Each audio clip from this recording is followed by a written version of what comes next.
静かな朝を切り裂くように、一本のニュース速報が世界を駆け巡りました。スペインで列車事故、多数の死傷者。その短い言葉の裏に、どれほどの悲しみと衝撃が隠されているのか。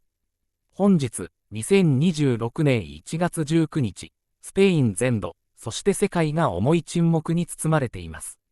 事故が発生したのは、多くの人々が日常を取り戻そうとしていた時間帯でした。通勤、通学、あるいは久しぶりの再会へ向かう道中だった人もいたでしょう。しかしその当たり前は一瞬にして奪われました。現地当局によると、列車は走行中に重大なトラブルに見舞われ、制御を失ったとみられています。詳しい原因は現在も調査中ですが、現場は激しく損壊し、救助隊が必死の活動を続ける状況となりました。歪んだ車体、泣き叫ぶ声。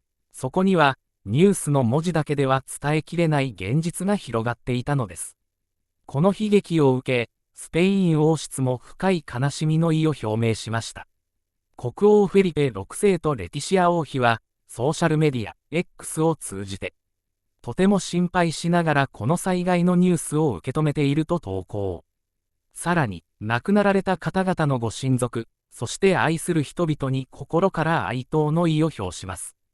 負傷された方々の一刻も早い回復を愛を込めて祈っています。と、静かでありながら重みのある言葉を綴りました。このメッセージは瞬く間に拡散され、多くの国民が共感と悲しみの声を寄せました。SNS 上では、なぜ、またこんな事故が、安全だと信じていたのに、といった声が相次ぎ、プロフィール写真を黒く染める人々の姿も見られています。スペインにとって、鉄道事故は決して他人事ではありません。記憶に新しいのが、2013年に北西部ガリシア州で起きた高速列車の脱線事故です。この事故では、80人もの尊い命が失われ、140人以上が負傷しました。当時、国全体が深い喪失感に包まれ、二度と繰り返してはならないと強く誓ったはずでした。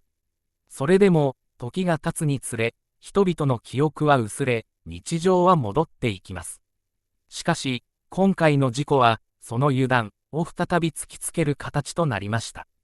専門家の間では、インフラの老朽化、人的ミスの可能性、システム監視体制の不備、など、様々な要因が指摘されています。今後の調査結果次第では、鉄道行政そのものが大きく見直される可能性もあるでしょう。一方、現場近くの住民たちは、救急車のサイレンが鳴り止まなかった、眠れない夜だった、と語り、事故の衝撃がいかに大きかったかを物語っています。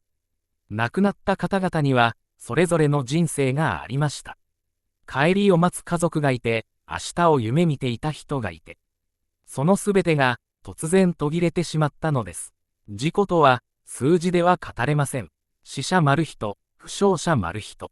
その一人一人に名前があり、思い出があり、愛がありました。今、私たちにできることは何でしょうか。それは、この悲劇を一過性のニュースで終わらせないこと。そして、安全とは何か、人の命を守るとはどういうことなのかを、改めて考え続けることなのかもしれません。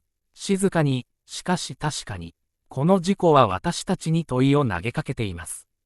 失われた命に、心からの哀悼を、傷ついた人々に、癒しと回復を、そして、同じ悲しみが二度と繰り返されない未来を。今日という日を、私たちは忘れてはならないのです。